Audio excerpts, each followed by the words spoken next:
Нур СТВ каналында жаңылыктар топтому. Акыркы сааттардагы жаңылыктар менен таанышып алыңыздар. Биздин каналга жазылып, видеого лайк басып, жаңылыктар менен өз убагында кабардар болуп туруңуздар. 2010 жылдын апрель окуясынан кийин түзүлгөн убактылуу өкмөттүн мүчөлөрү ишемби күнү президент Сооронбай Жээнбеков менен жолугушууну пландап жатышат. Бул маалыматты Азаттыкка мурдагы премьер-министр убактылуу өкмөттүн мүчөсү болгон Темир Сариев ырастады. Ал өлкө башчы менен жолугушуу президенттик аппараттын демилгеси экенин белгилеп, азырынча конкреттүү эмне маселе талкууланары беймалым экенин айтты. Биз жолукканга чейин эле президенттик аппарат жолугуу боюнча демилге көтөргөн. Ишемби күнү чогулуп сүйлөшсөкпү деген ниетин баарыбыз кабыл алдык. 31 августта экс-президент мурдагы өкмөт башчыларды чогултуп, дасторкон үстүндө сүйлөшүү болгон. Убактылуу өкмөттүн мүчөлөрү менен да жолугуу ушул багытта болот го дейм. Бардык мүчөлөрдү чакырды. Кимиси келерин айта албайм. Президент менен мамлекеттин багыты, социалдык, саясий, экономикалык абалы, чечилип-чечилбей жаткан маселелер, сунуштар тууралуу сөз болсо керек. Балким өзүнүн оюн айтып маалымат алат. 10 сентябрда убактылуу өкмөттүн айрым мүчөлөрү үй камагына чыккан саясатчылар Өмүрбек Текебаев жана Дүйшөнкул Чотонов менен учурашып, өлкөдөгү саясий абал жөнүндө пикир алышкан. Ал жолугушууга убактылуу өкмөттүн мүчөлөрү Роза Отунбаева, Темир Сариев, Кеңешбек Дүйшөбаев, Азимбек Бекназаров, Эмилбек Каптагаев, Элмира Ибраимова, Болот Шер, Исмаил Исаков, Абдыган Эркебаев, Өмүрбек Текебаев жана Дүйшөнкул Чотонов катышкан. Ал эми коомдук ишмер Топчубек Тургуналиев менен парламент депутаты Иса Өмүркулов бул жыйынга барган эмес. Тургуналиев Азаттык радиосуна жолугушуу тууралуу маалыматты болбогонун билдирди. Ал эми Иса Өмүркуловдун келбеген себеби белгисиз. Мамлекеттик чек ара кызматынын төрагасы Уларбек Шаршеев Азаттыкка Араван районунун Керкидан суу сактагычынын аймагында бүгүн 11 сентябрда Өзбекстандын аскердик техникасы жок экенин билдирди.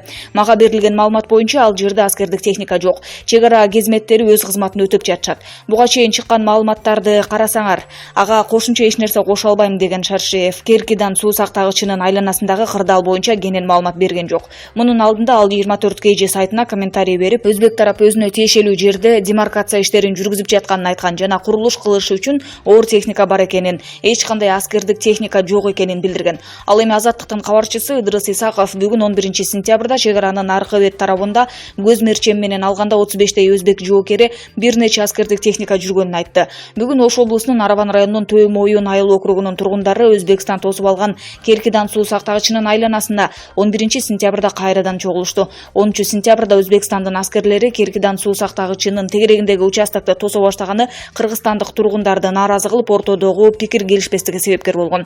Мунун алдында Араван районунун Төө Моюн айыл округундагы Керкидан суу сактагычынын айланасын Өзбекстандын аскерлери тосуп алды деген видео кабарлар тараган.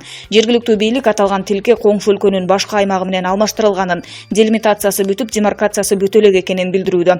Кыргыз тараптын жүйөсүндө тараптар толук макулдашкыча Өзбекстан зым жана белгилерди коюуга укугу жок болгон. 2015 жылы Аравандын аталган суу сактагычындагы 400 гектардай жерди Өзбекстан тосуп алганы кабарланып, жергиликтүү эл нааразылык акциясына чыккан. Анда тилке Өзбекстанга сатылып кеткени тууралуу кабар тараган. Азаттыктын кабарчысы жерине барып, элдин жана жергиликтүүлөрдүн да ойлорун угуп келген.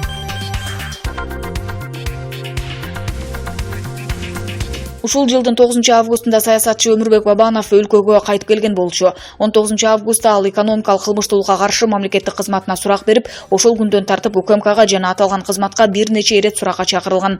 Анын күбө катары сурак берип жаткандыгы маалымдалган. Акыркы 10 күндөн ашык убакыттан бери ал сурактарга келбей калды. Супер KG порталы анын тарапташтарына кайрылып, ага карата сурак жыйынтыкталдыбы деген суроо узатты. Жок, Өмүрбек Токтогуловичке карата сурактар токтоду деген билдирүүлөр жок. Бирок Финполдон да УКМКдан да кезектеги суракка чакыруу келелек, келсе барат дешти саясатчынын тарапташтары.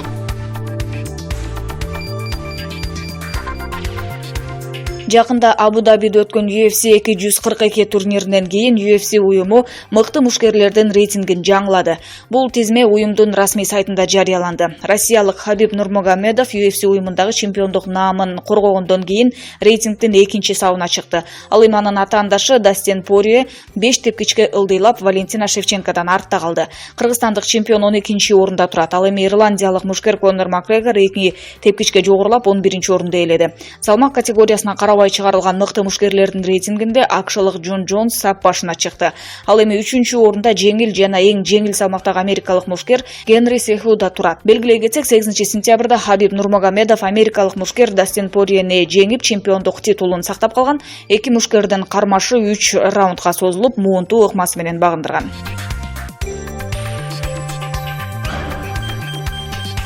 Базаркургон районунун Арстанбап айылындагы Кадыржан Батыровго тиешелүү болгон эс алуу жайы УКМКга өткөрүлүп берилди. Бул тууралуу Азаттыкка элдик ишканасынын жетекчиси Алексей Апиев билдирди. Ушул жылдын май айында пансионатты УКМКга өткөрүп берүү боюнча мамлекеттик мүлк фондунун төрагасынын буйругу чыккан. Бир айдан кийин биз аларга өткөрүп бердик. 2015 жылдан тартып ал жерде жайкысын балдарды жана башка адамдарды эс алдырып турганбыз.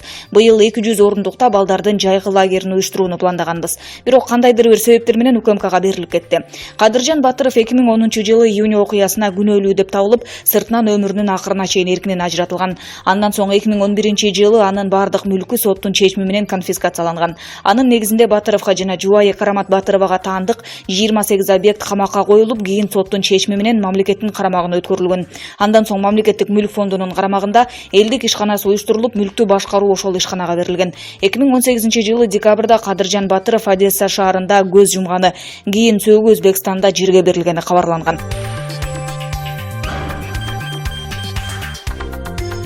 Кыргызстандагы уюшма кылмыш тобунун ана башы атыккан Камчы Көлбаев алдамчылык беренеси менен жүрүп жаткан сотко чейинки өндүрүш ишинин алкагында 11 сентябрда Жайыл райондук ички иштер башкармалыгына күбө катары чакырылып, кайра кое берилди. Бул тууралуу Чүй облустук ички иштер башкармалыгынын басма сөз кызматы билдирди. Маалыматка караганда, азыркы тапта Жайыл райондук ички иштер башкармалыгында кылмыштар менен жоруктардын бирдиктүү реестрине алдамчылык беренеси менен катталган иш иликтенип жатат жана Көлбаев ушул ишке байланыштуу күбө катары суралды.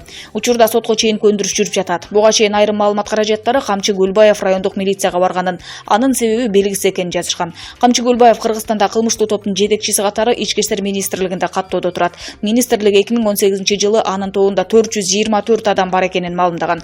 Көлбаев кылмыштуу топ түзгөн, курал жана маңзат сактаган, бийлик өкүлүнө күч колдонгон, адам мурдаган деп айыпталып 2012 жылдын декабрында камалган. Бишкек шаардык сотунун чечими менен 3 жылга соттолуп, жаза мөөнөтүн Бишкектеги номер 47 абакта өтөп 2014 жылы 8 июнда бошонгон. АКШ 2012 жылы Көлбаевди дүйнөдөгү эң ири наркобарондордун тизмесине кошкон. Аны ошол жылы Дубайдын полициясы кармап, кайра кое берген. Көлбаев 2008 жылы Москвада мыйзамдагы ууру макамын алып, бир катар криминалдык авторитеттердин катышуусунда таажы тагынганы айтылган.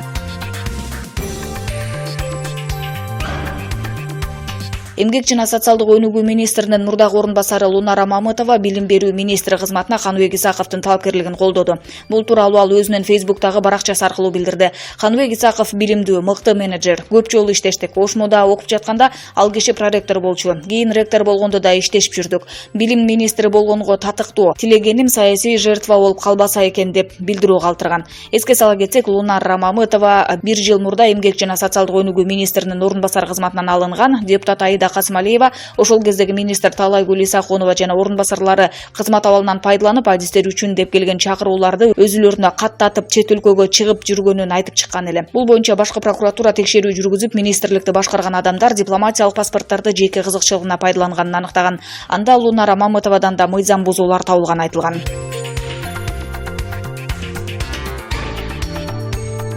Якутск шаардык соту бүгүн 11 сентябрда кыргызстандык жаранды 14 жыл күчөтүлгөн тартиптеги абакка кесүү өкүмүн чыгарды.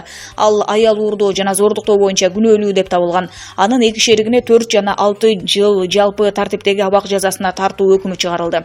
Кылмыш өзгөчө оройлук менен жасалганына байланыштуу резонанс жаратып, биринчи мүнөттөрдөн тарта тергөөнүн жүрүшү тергөө башкармалыгынын жетекчилигинин өзгөчө көзөмөлүндө болгон деп айтылат Якутия боюнча тергөө комитетинин кабарында. Тергөөнүн версиясы боюнча башка айыпталуучу эки эркек кишиге секс үчүн кыз алып келип берүүнү сунуштаган.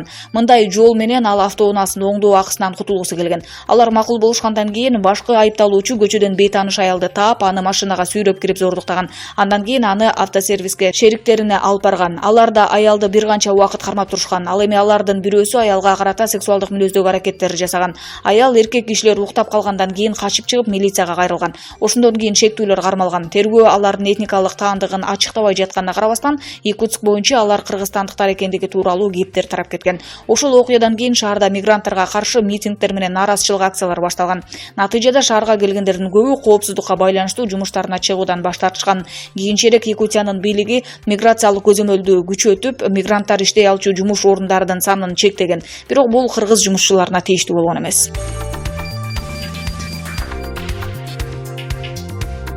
7-8 августта Кой-Таштагы окуяларда катышкан КСДПнын мүчөлөрү партиянын тизмесинен чыгарылды. Бул тууралуу Весикежи сайтына Кыргызстандын альтернативдик социалдык демократтар партиясынын юристи Муратбек Жапаров билдирди. Анын айтымында эл өкүлдөрү Ирина Карамушкина, Асель Кодуранова, Анвар Артыков, Мурадыл Мадеминов жана Кармат Орозова мындан ары КСДП партиясынын мүчөлөрү болуп саналышпайт. Сагынбек Абдрахманов жогоруда айтылган адамдарды чыгаруу боюнча документтерди жиберди, деди Жапаров. Абдрахманов КСДПнын мүчөлөрүнө бул башламандыкка катышпоого, Атамбаевди колдобоого чакырган эле.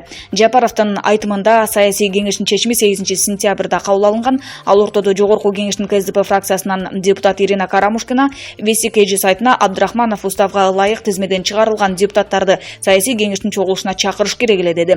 Мен Сагынбек Абдрахмановдун партиясына кирген эмесмин. Бул биздин партия эмес, деп эскертти Карамушкина. Уставга ылайык кимдир бирөөнү партиядан чыгарардан мурда аларды саясий кеңештин жыйынына чакырып, кайсы себептер менен чыгарганы жатышканын айтуу керек. Бизди ал жакка чакырышкан эмес. Ал өз колхозунда бирдемени өзү чечип алып, эми партиянын мүчөлөрү менен ушундай мамиле кыла берсе болот деп атабы. Өз кезегинде дагы бир тизмеден чыгарылган КСДП фракциясынан депутат Анвар Артыков Весикежи сайтына ал Абдрахмановдун аракеттерине башын оорутпасын билдирди. Мен Сагынбек Абдрахмановду бир дагы жолу көргөн эмесмин, деди эл өкүлү. Ал эмне деп атат, мага баары бир чынында.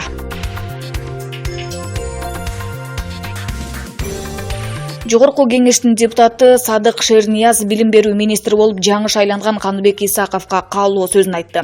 Эл өкүлү жаңы министрден буга чейин ээ болгон сый урматы ылайга оонатылбаса экен деген кабатырлануусун билдирди. Менин коркконум ошол сиздин асыл атыңызды ылайга оонатышпаса болду. Анткени бул министрлик деген чоң орган. Анын ичинде Советтер Союзунан бери калыптанып калган мафия, кирди чыкты жумуштар жана килем алдындагы оюндар абдан көп болот, деди Шернияз. Депутат андан сырткары Исаковго саясатчы да болуу керектигин эскертти. Бул жерде саясатчы да болуу керек. Латын тамгасы тууралуу айттыңыз. Мындай сөздөрдөн абай болуңуз. Бул оор багыт. Мына Каныбек Иманалиев экөөбүз 10 жылдан бери байыркы кыргыз жазуулары тууралуу мыйзамды өткөрө албай келебиз. Коомдо кандай каршылыктар болгонун бир карап көрүңүз, деди депутат. Эл өкүлү жаңы шайланган министр буга чейин Оштогу уюштуруучулук иштери үчүн Кыргыз Республикасынын баатыры наамына татыктуу экенин кошумчалады. Сизге албетте ийгилик каалайбыз. Бизден кандайдыр бир жардам керек болсо келип туруңуз. Бекем болуңуз, чечкиндүү болуңуз. Мансап үчүн, кызмат үчүн өзүңүздүн бийик атыңызды тебелетпеңиз. Сиздин намысыңызга, кадыр-баркыңызга, айбериңизге шайкеш келбеген иштерди кылгандан көрө ошол министрлик кызматтан баш тартып кетип калган жакшы, деген каалоосун айтты. Эске салсак, жогорку кеңештин депутаттары 11 сентябрдагы жалпы жыйында билим берүү жана илим министри кызматына Каныбек Исаковдун талапкерлигин карап, 107 добуш менен аны колдоого алды. Исаков буга чейин Ош мамлекеттик университетинин ректору болуп иштеп келген.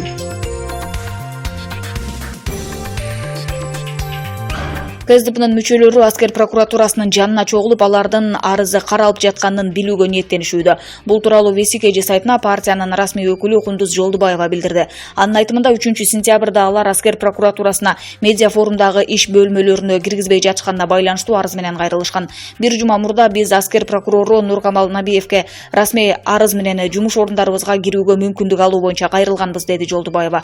Бүгүн дагы биз аскер прокуратурасына иш жүрүп жатабы, арыз өндүрүшкө кабыл алындыбы жокпу билелик деп келдик. Набиевке депутат Ирина Карамушкинаны гана киргизишти. Мындан сырткары Жолдубаева 22 сентябрга чейин жооп алышпаса, аскер прокуратурасынын жанына чатырларды тигип, жумуштарын ошол жерден аткарышаарын кошумчалады. Мыйзам боюнча алар 19 күн ичинде жооп бериши керек. 22 сентябрда алар материалдарды карап чыгып жооп берүүгө тийиш. КСДП медиа форумдагы башкалар өңдүү эле иш орундарын ижарага алуучулар болуп саналат. Эмнегедир башкалар жумуш орундарына кирип иштеп жатышат, биз болсо жок. Бул мыйзамды бузуу жана партиянын ишмердүүлүгүнө түздөн-түз тоскоолдук кылуу болуп саналат. Бул жерде медиа форумдун башкы директору бар болчу. Ал дагы имаратка кире албай калган. Партиялаштар 22 сентябрга чейин жооп болбосо, аскер прокуратурасынын жанына чатыр тигип, ошол жерден иштейлик деп сунуштап жатышат. Башкы прокуратуранын басма сөз кызматынан комментарий алуу мүмкүн болгон жок. Эске салсак, мурдагы президент Алмазбек Атамбаевдин кармалышынан кийин укук коргоо органдары медиа форумдун имараты менен Апрель телеканалынын жабдууларын камакка алган.